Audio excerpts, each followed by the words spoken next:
64 no Brasil foi uma das coisas mais tristes que aconteceram no mundo.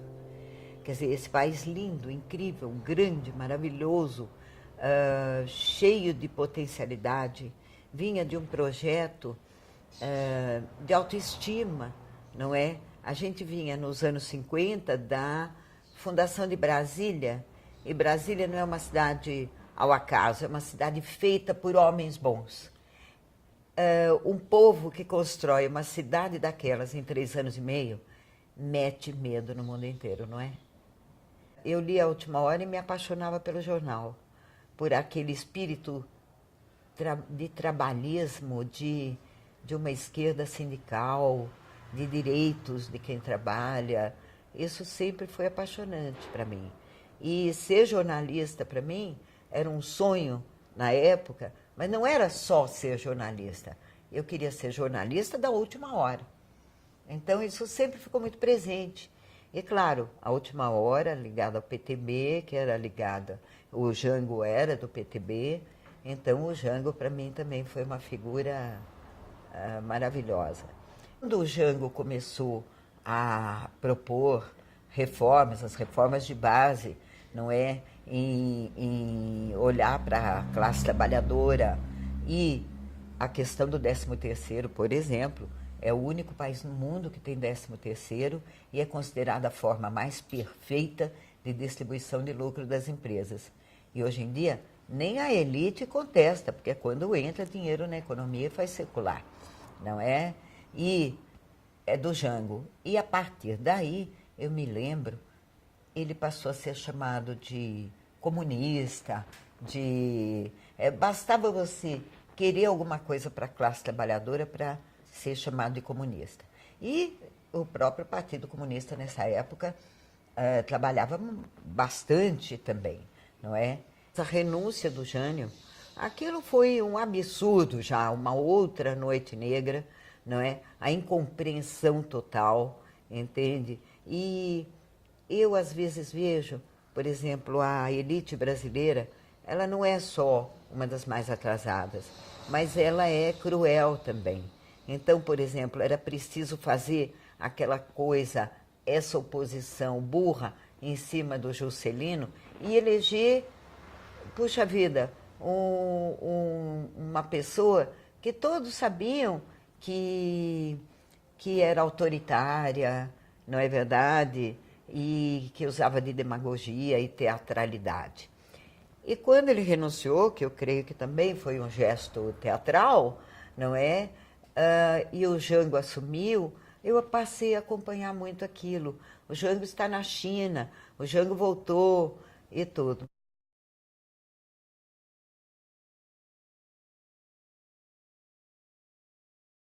Em 63, 64, os americanos continuaram aí.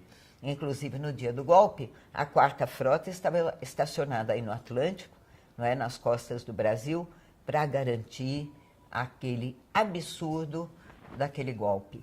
Foi a pior coisa que pode ter acontecido num país tão lindo, a pior coisa que poderia ter acontecido, não é?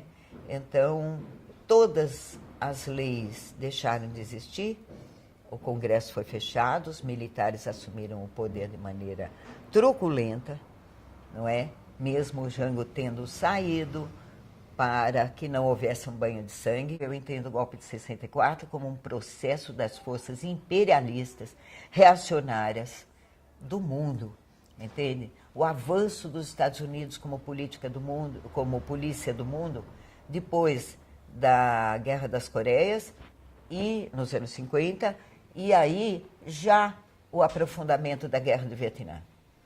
Não é? Quando que ela começou? Exatamente, mais ou menos no mesmo momento.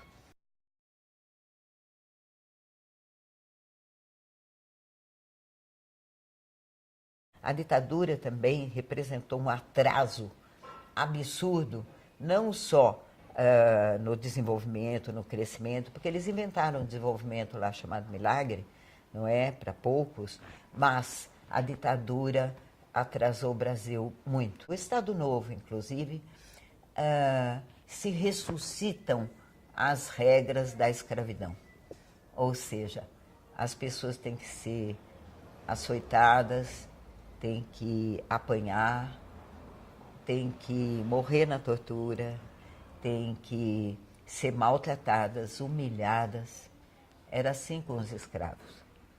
Então, a ditadura, o que ela fez foi continuar a feitoria, querer que a feitoria continuasse.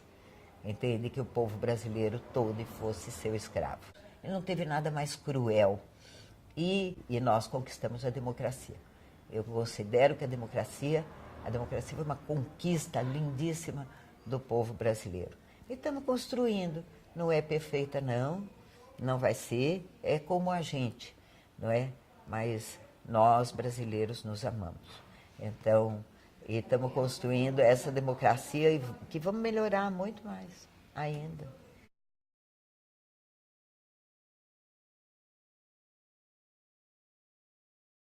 Aos 18 anos, eu entrei por amor, mas por amor porque me apaixonei.